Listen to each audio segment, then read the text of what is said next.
ठंडी सुगंध हवा में आनंद फरमा रहा, नींद आ रही है, सो रहा खुर्राटे भर के। एक व्यक्ति लू में खड़ा है, पानी डाल रहा है।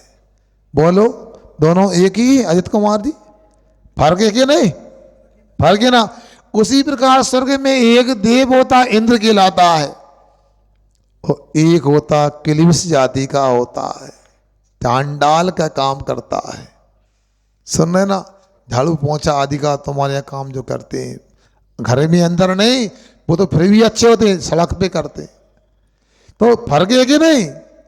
उसी प्रकार से मिथ्या दृष्टि और अमृत सम्यक दृष्टि भी स्वर्ग जाती, मगर मुनि महाराज की साधना करके स्वर्ग की बात ही अलग है। कुंद स्वामी ने कहा है कि तब के माध्यम से, मंद कसाय से तो तुमने कई बार स्वर्ग को प्राप्त किया है, मगर ध्यान के माध्यम से। कौन सा? सम्यक ध्यान के माध्यम से यदि स्वर्ग प्राप्त करो तो बात बने, हम माने कि आपने कुछ किया है। उन्होंने कुंद स्वामी ने लिखा है, जिनका ये तर्क है कि पंचम काल में केवल ज्ञान मोक्ष नहीं है तो संयम लेने की क्या आवश्यकता है, तो वो लिखते हैं अष्टपावड़ में, अज्जवित नयन शुद्धा अपा जाए विलय दीन दत्तम लोयंती देवतम तत्चुआ जंदरे बाणम। क्या समझ में आया? यहाँ आचार्य कुंद स्वामी के रहे, आज भी पंचम काल में, कली काल में निर्दोष रत्नात्रय को पालन करने वाले लोग उपलब्ध हैं। क्या आज भी 28 मूल गुणों का निर्दोष पालन करने वाले मुनि महाराज पंचम काल में मिलते हैं, भरत एरावत क्षेत्र में। विदेश क्षेत्र में तो है ही, बात तो केवल ज्ञान मोक्ष भी है, मगर यहाँ पर जहाँ पंचम काल है वहां पर भी पै रत्नात्रय का पालन करके और मूल गुणों का क्या, उत्तर गुणों का भी पालन करने वाले मुनि महाराज हैं। कई दिनों के उपवास करते, ठंडी सहन करते, गर्मी सहन करते हैं, ना नीचे कुछ बिछाते हैं ना ऊपर कुछ ओढ़ते हैं, बस लकड़ी के फलक पर रात्रि विश्राम करते रहते हैं। ना चटाई लेते और न मिठाई लेते। इसे आचार्य विद्यासागर जी को तो आप जानते ही हो, दर्शन किए आपने, बता। अप्पा जाए भी क्या करते हैं वो, 3 रत्नों से शुद्ध जो है, 28 मूल गुणों से और 84 लाख उत्तर गुणों को पालन करने वाले वह मुनि महाराज आत्मा का ध्यान करके इंद्र पद को प्राप्त करते हैं, लोकांतिक देवों के पद को प्राप्त करते हैं। अभी तो पंचकलणक हुआ है, अभी तो यादें आपकी मस्तक में झूम रही होंगी। इंद्र भी बना, सुनो, वहां पर लोकांतिक का भी दृश्य देखा आप लोगों ने, देखा कि नहीं देखा? अब ये लोकांतिक का दृश्य आपने देखा, आपने इंद्र को देखा, सोदर इंद्र को देखा, क्या लगा आपको? क्या विशेषता है? वर्तमान को ही देखा आपने। वर्तमान में क्या देखा? वर्तमान में यह देखा कि अच्छा ऊपर सिंहासन मिलता था, हम लोग नीचे बैठे रहते थे, उसके कपड़े अच्छी किस्म के दिए अरुण गोयल जी ने, हमको सामान क्वालिटी के दिए। अरे इसको नहीं देखो, ये देखो कल क्या होने वाला उसका। सुनो, आज का इंद्र ही कल का सिद्ध बनेगा। भैया यहीं हो जाओ, यहीं बैठ जाओ भैया, तो बार बार क्यों कॉल करवाते हो? अरे ये व्यवस्था करते रहो। स्वादा कब करोगे आप लोग? फिर 9:30 बजने वाले हैं। आप लोगों को ये समझना है कि वो इंद्र नहीं, कल का कौन है? होने वाला अनंत सिद्ध है। क्योंकि आपको पता, सोदर मादी क्या होते हैं? एक भवतारी हुआ करते हैं। जो लोकांतिक देखते ना, वो ऐसे पंख हिला रहे थे, ऐसे कर रहे थे, वो लोकांतिक देव को लोकांतिक के रूप में मत देखो, कल वो आयु पूरी करके जब मनुष्य बनेंगे, मुनि दीक्षा लेके अनंत सिद्ध पर्याय को प्राप्त करेंगे। बताओ, क्योंकि कहा लोयंती देवतम तत्चुआ जंती दिव्याणम, वहां च्युत होकर के आयु पूरी कर करके निर्वाण को प्राप्त करेंगे। समझ में आ रही मेरी बात? आज भी रत्नात्रय को धारण करने में, आज भी प्रतिमा धारण करने में, आज भी अपने को धर्म करने में लाभ है, हानि कहीं से नहीं है। अब कोई कह सकता है क्या जो वर्तमान में कर रहे हैं इतने करने मात्र से स्वर्ग मिल जाता है क्या? क्या नहीं। अपने द्वारा यदि आज पंचम काल में यदि आपने को मुनि की साधना करने का भाव है, केवल ज्ञान प्राप्त करने के लिए पुरुषार्थ कर रहे हैं, जिन भावों से अपने लिए मोक्ष मिलता है, उन भावों से पंचम काल में स्वर्ग दूर नहीं है। पूज्यपाद स्वामी लिखते हैं, यत्र भावा शिवम दत्ते, यत्र भावा शिवम दत्ते धूकित वर्तनी, यत नत्यासु अभ्युतु कुरुसार्धे कम शिषदी। आगे पीछे हो सकता है, क्या कहा? यत्र भावम शिवा दत्ते, जो भाव शिव को देता है, क्या जो मोक्ष को देने में समर्थ है। धो कितनी दूर वर्तने, स्वर्ग कितना दूर है? जो नत्यासु गभ्युति, जो एक कोस ले जाने की क्षमता रखता है, उसे आधा कोस जाने में दिक्कत होगी क्या? सुन रहे ना? पहले ये समझ लो कोस क्या होता है, योजन क्या होता है। 4 कोस का अर्थात लगभग 13 किलोमीटर का एक योजन होता है। सुन रहे ना? और कोस कितना होता है? 3.2 किलोमीटर का एक कोस होता है। सीधी भाषा में कहूं 2 मील का एक कोस होता है। 1 मील में 1600 मीटर होते हैं। ऐसा गणित लगाओ।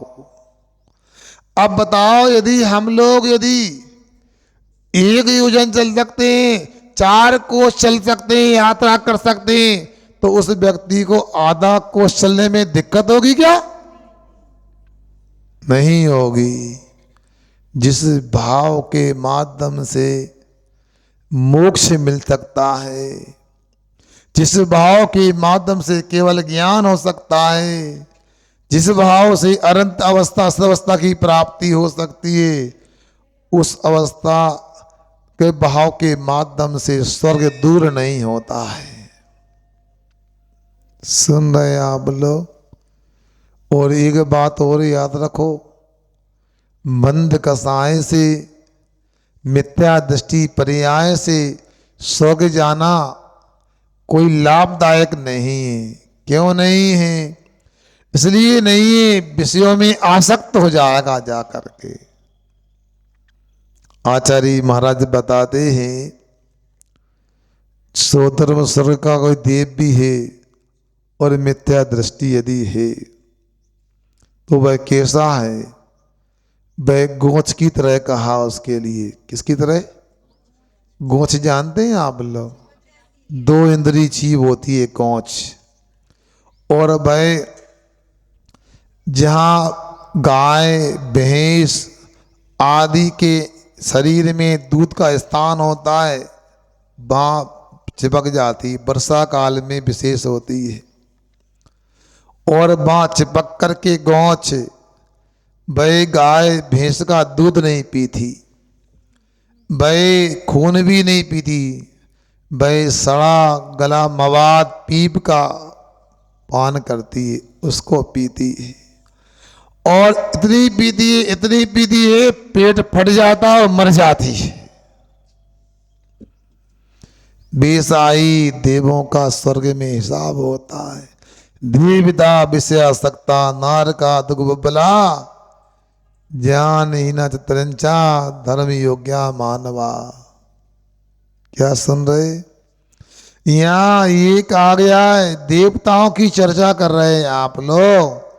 यदि सम्यक दर्शन नहीं है, धर्म के संस्कार यहाँ से लेके नहीं गए, रत्नात्रय का मनुष्यगति में पालन नहीं किया और देव बन भी गए तो विषयों में आसक्त हो गए तो क्या मतलब? सोचो, विचार करो। भाई गोंच की तरह उपमा दी है। गोंच जैसे आसक्त होती है सड़े गले मवाद में, पीपे में। बेसाई मिथ्या दृष्टि जो धर्म से दूर रहे, वर्तमान में दूर हैं, उनकी दशा होती है और सागरों की आयु निकल जाती है। सुबह हम लोग चिल्लक जी हम लोग पाठ करते हैं 12 भावना का, कि ऐसा कहा है वापस। बताओ क्या कहते हैं वहां? वो ओस बूंद जो गले धूप में जो अंजलि पानी, छिनचिने ओवन छीन होते, क्या समझे? ऐसा सूरज चांद छिपे निकसे तू फिर करे आवे, प्यारी आयु ऐसी बीते पता नहीं पावे। पर्वत पत नदी सरिता जल बेकर नहीं हटता, श्वास चल से हो घटे कांटे में आरे सो कटता। ये है, आप लोगों को भी याद है ना? बलुआ में गाती होंगी आप लोग, तभी तो कटोरा मिलेगा। नहीं, बलुआ के लिए होता। अरे ये 12 भावना सुनो, अरे हमारी सुनो, हम तो बता रहे हैं आपके लिए। अब 12 भावना की ये पंक्तियों को क्यों इस प्रकार के भजन भी तो गाते हैं। ढूंढ ले ठिकाना चेतन ढूंढ ले, अब ये तो गाते नहीं, वो तो वही होता है। अब बात तो वही है, कहां से आया कहां, मगर आखिर बात तो वही है ना। रोज सूरज निकलता है, मैं देख रहा, अपन पढ़ रहे हैं, सूरज निकलने वाला है। और क्या है, प्यारी आयु ऐसे बीते पता नहीं, लगा नहीं निकल गई उम्र बताओ।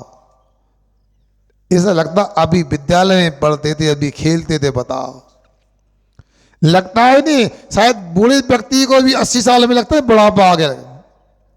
अभी कौन बुढ़ापा आया, मैं रिटायर होऊंगा अभी क्या, अभी उम्र कितनी है, अगले 80 में तो लगे हैं हम।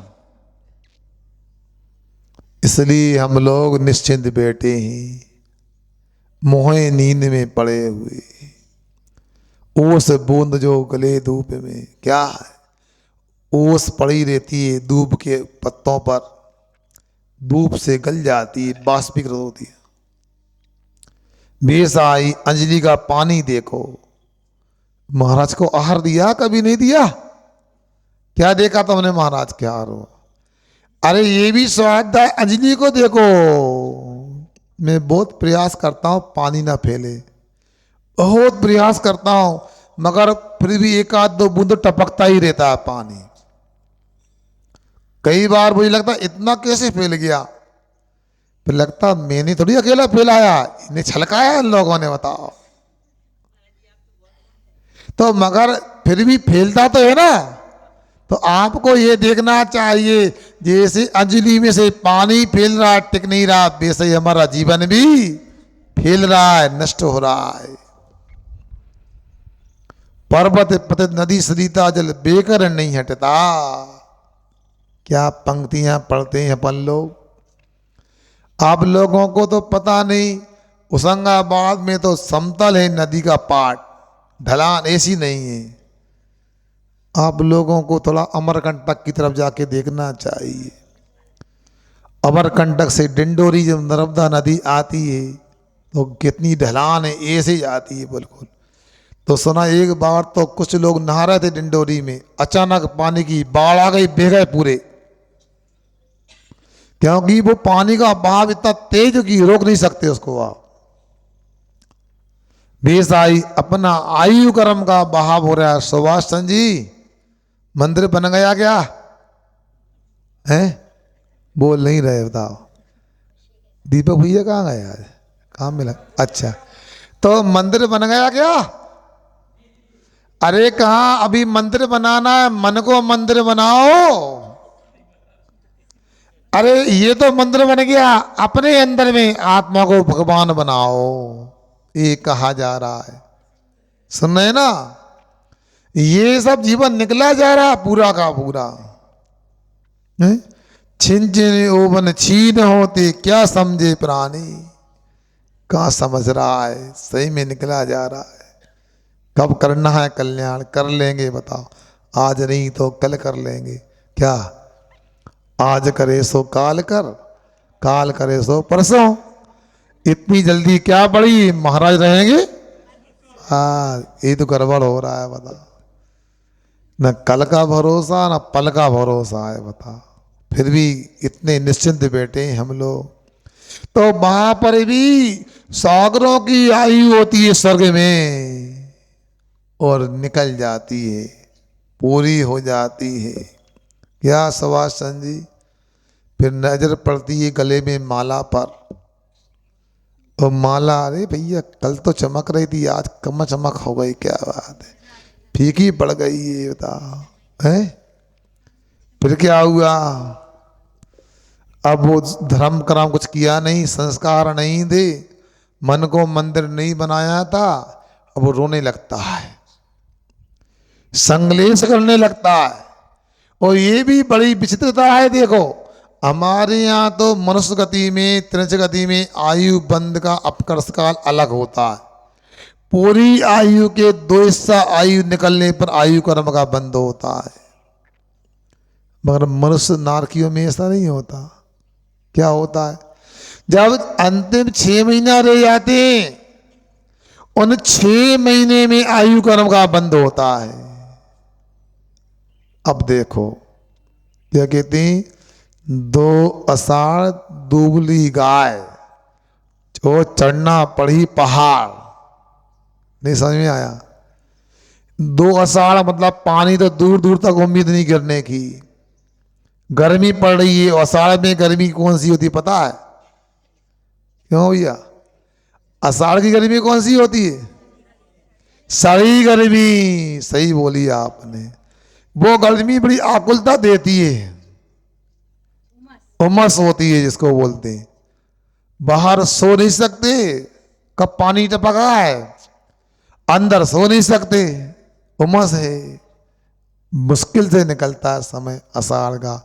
अब 2 आषाढ़ है, पानी का पता नहीं, वो गाय दुबली है, वो चढ़ना है पहाड़, बेसाई 6 महीने में ही अपकर्ष काल आएंगे, आयु का होगा बंद होगा, और 6 महीने में ही वहां रुदन होने लगता, माला मुरझाती है। और माला के मुरझाने से क्या होता है पता लगता, अवधि ज्ञान से अब 6 महीने का समय बता है, 6 महीने का कार्यकाल शेष है। फिर क्या होता है, अभी अपने को पता लग जाए हमारा, सुनो कल मरण होने वाला, कैसा लगेगा बोलो भैया, हमारा कल मरण होने वाला है, सुन के कैसा लगेगा है, क्या दुखी होंगे बताओ। अभी यहाँ अच्छे से सुन रहे हैं मेरी बात, सुन रहे कि नहीं सुन रहे बोलो भाई। और पता लग जाए LKG कॉलोनी में यहाँ पर चारों तरफ से आतंकवादियों ने घेरा बना लिया, और सभी टैंकर लेके बंदूक लेकर A40 में लेकर खड़े हुए हैं, कोई बाहर नहीं निकलेगा यहाँ से। क्या होगा, क्या अंदर घुस के आ रहा है वो, आप क्या करोगे हैं, बहुत बातें करना अलग होता है, अच्छा है होना चाहिए, नमोकात मत पढ़े, क्या बात है, अन्यथा शरणम नास्ति त्वमेव शरणम मम, आप ही मेरी शरण है। वो अच्छा आपने समझा, ऐसा ही करना, मगर फिर भी सुनो ये माताओं, ये मरण का भय ही अलग है। भट्टकीय स्वामी ने मूलाचार में कह दिया, संसार में जन्म से बढ़कर कोई कष्ट नहीं होता, और मरण से बढ़कर कोई भय नहीं होता। इसलिए अपने को हमेशा सावधान रहना चाहिए और धर्ममय रहना चाहिए। अच्छा है, अपने को भजन भी पढ़ना चाहिए, समाधि भावना ही पढ़ना चाहिए। क्या दिन रात मेरे स्वामी भावना ही भाऊं, देहांत के समय में तुमको न भूल जाऊं। जीने की हो न इच्छा, मरने की हो न वांछा, परिवार मित्र जन से मैं राग को छुड़ाऊं। मगर क्या करें, क्या बहू कल क्लास में काहे नहीं आई? अब नाती को संभाल लेते ना, बीमार होगा तो बता। नहीं रवे परिवार से राग को छुड़ाऊं कि राग को बढ़ाऊं? ऐसा है हम लोगों का। ऐसा जीने की हो न इच्छा, मरने की हो न वांछा, ये बार बार पढ़ोगे तब धारणा बनेगी, अन्यथा तो मरने का नाम ही खतरनाक लगता है। अरे कई बार तो चौके में अंतराज करने की स्थिति बन जाती है हमारी।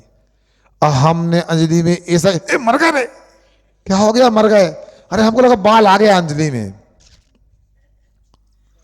अब बाल आने से मरने का मतलब क्या संबंध है बताओ? इतने से नहीं कर पाती। चलो अंतराय हो गया क्या बात है, क्या कर सकते हैं? अंजलि में बाल ही तो आएगा, हाथी घोड़ा आएंगे क्या? मगर हमारी दशा बड़ी विचित्र है। तो वे देव लोग इतने रुदन करने लगते हैं, माला मुरझा जाती है, सिग्नल होता है कि मरण का समय होने वाला है, 6 महीने में आयु पूरी हो जाएगी। फिर क्या होता है? आयु कर्म का बंद हो जाता है। जो विमान बासी होता है, सम्यक दर्शन व्यक्त कुपाय, तैते चैत तन धरे, चैते तन थावर तन धरे, यो परिवर्तन पूरे गए। स्थावर पर्याय में उत्पन्न हो गया। कहा तो देव का जीवन देव गति में स्वर्ग में था और नीचे आ गया। एक शेराला पुरानी निकली थी, अभी पता नहीं उसमें फोटो वगैरह है क्या नहीं। उसमें एक फोटो दिखाया था, मुकुट वगैरह लगाया हुआ देव नीचे झांक के देख रहा है, अब मुझे इस बट वृक्ष में जाके उत्पन्न होना है। सुना, मेरा अगला जन्म यहाँ होने वाला पेड़ में होने वाला है। हाँ सोच लो, पृथ्वी कायक में भी जा सकता है, पथरा में उत्पन्न हो सकता है, जल कायक में उत्पन्न हो सकता है, वनस्पति में उत्पन्न हो सकता है। कर लो मनमानी। 2-4 सब्जी तो लगता है ही नहीं, सब्जी नहीं खा रहा है। सुनो, 6 प्रकार की सलाद हो, 4 प्रकार की सब्जी हो, ए चटनी हो, नींबू भी हो, अचार भी हो, नहीं वनस्पति कायक में बोल रहे हैं आपसे, तब जाके लगता है कुछ खाया जा रहा है। कोई बोल रहा था महाराज बहुत अच्छे पंचकल्याण हुए, क्या तारीफ कर रहा था। मैंने की तुमने क्या देखा? अरे हमारा बहुत अच्छा हुआ, इतने आइटम बनते थे भोजनशाला में, थाली में बंद नहीं दिया था। तुम लोगों को तो इतना ही तो आता है। शादी में कुछ दिया जाए ना दिया जाए, स्वागत अच्छा हो जाए बस। क्या शादी हुई भैया यार, ऐसी शादी इटारसी में पहली बार देखी हमने भैया।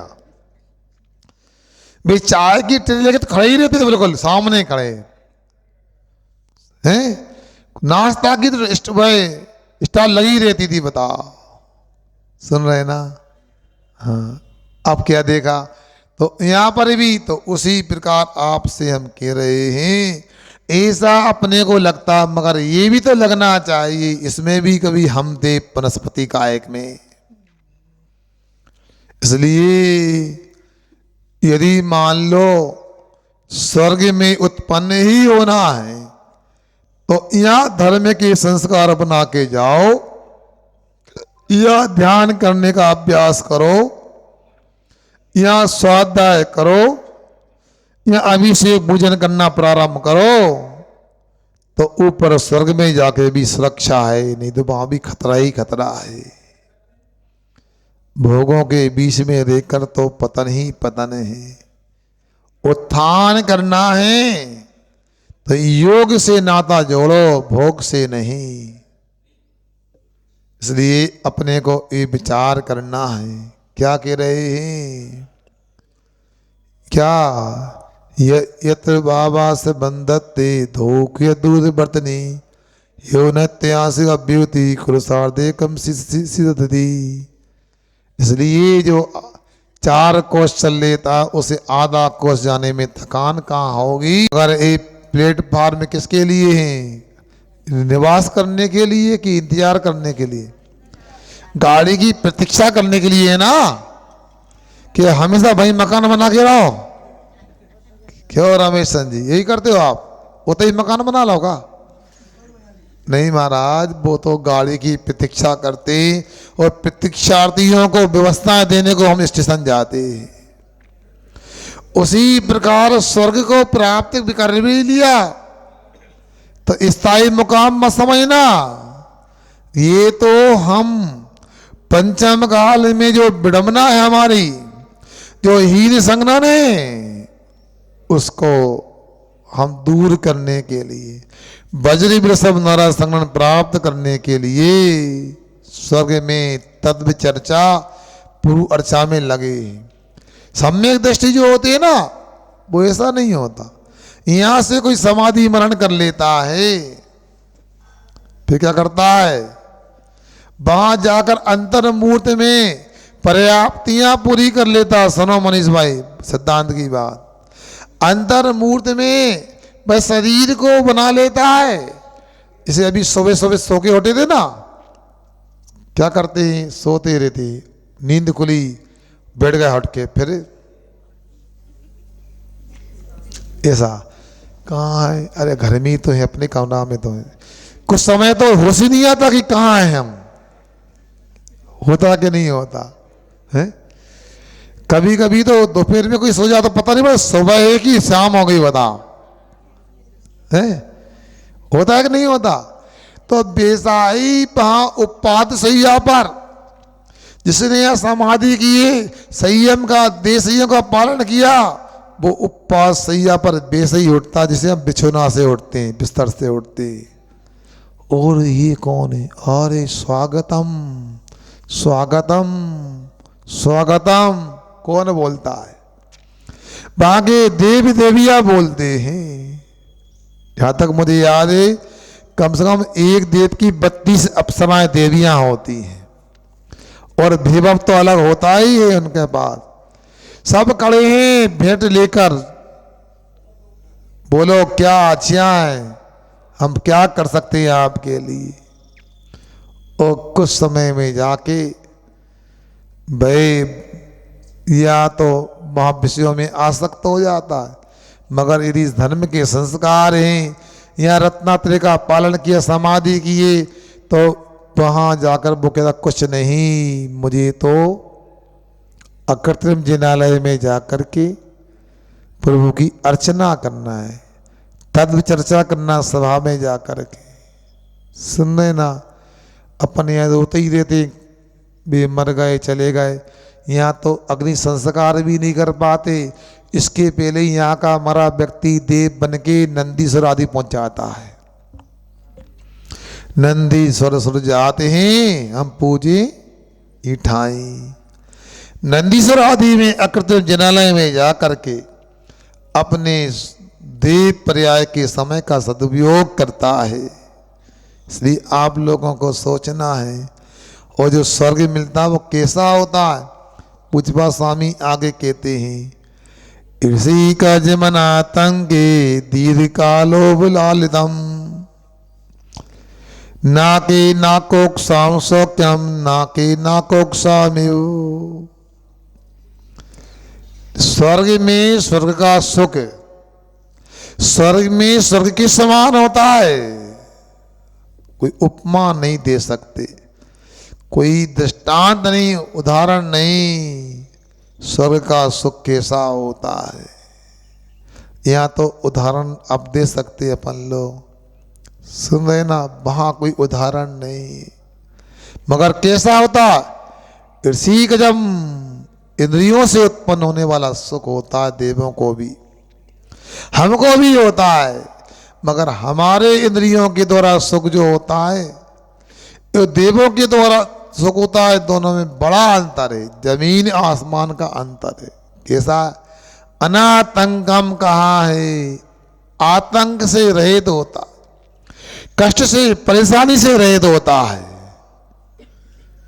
क्यों? क्या नाम है? महेश का नाम है इनको। आपको कोई कष्ट तो नहीं, परेशानी तो नहीं, राजी खुशी? जोर से बोलो, डर क्यों रहा थी? नहीं है तो पक्का? भोजन पानी की व्यवस्था ठीक है ना? अच्छा, रोज करते हो? कभी दाल में कंकड़ आया क्या? नहीं आया? आया? कष्ट हुआ क्या? नहीं हुआ?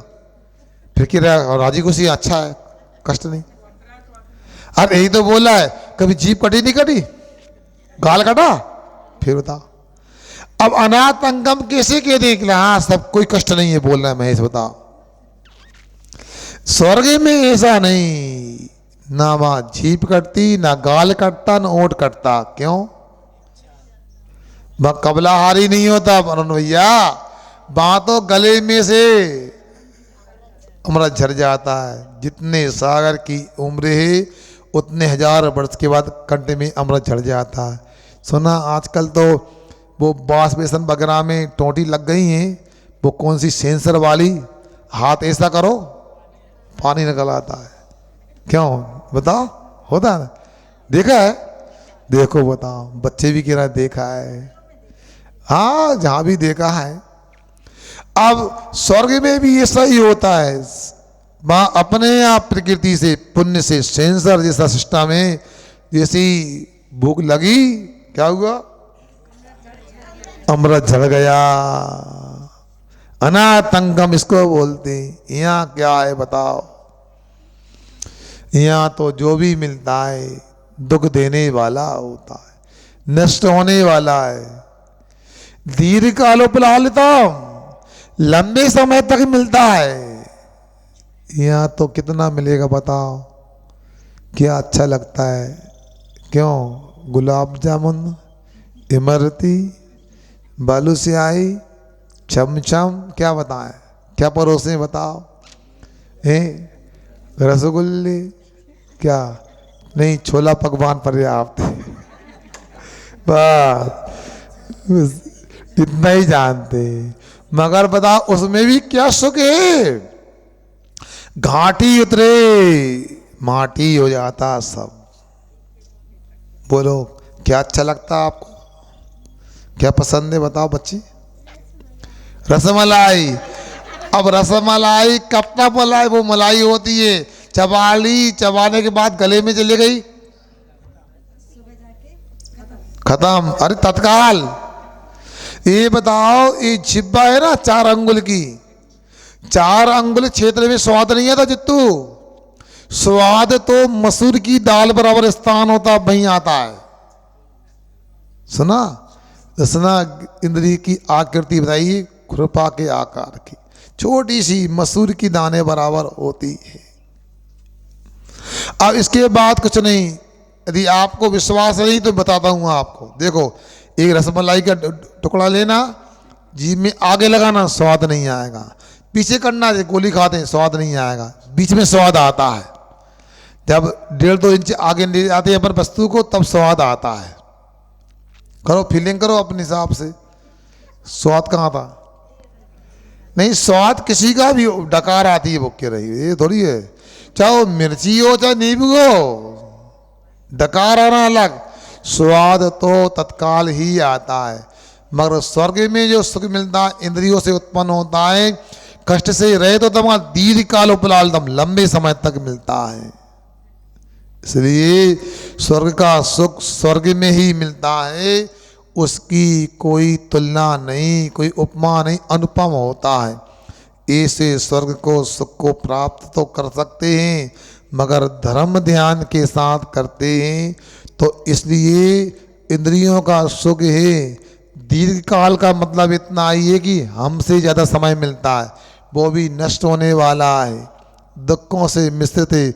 वहाँ पर इंद्रिय सुख तो है, मानसिक सुख की समस्या है। क्या सुन रहे? लाइन एरिया वालों, एल के जी आ गए, कष्ट तो होता होगा आप लोगों को।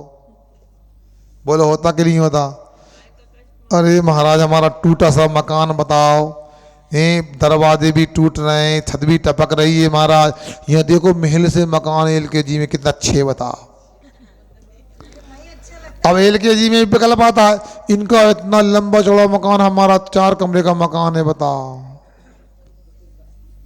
अरे स्वर्ग में भी होता है? स्वर्गति में पर संपत्ति देखी राग हो दे दुख होई, वहां पर भी राग होने से, किसमें राग होने से?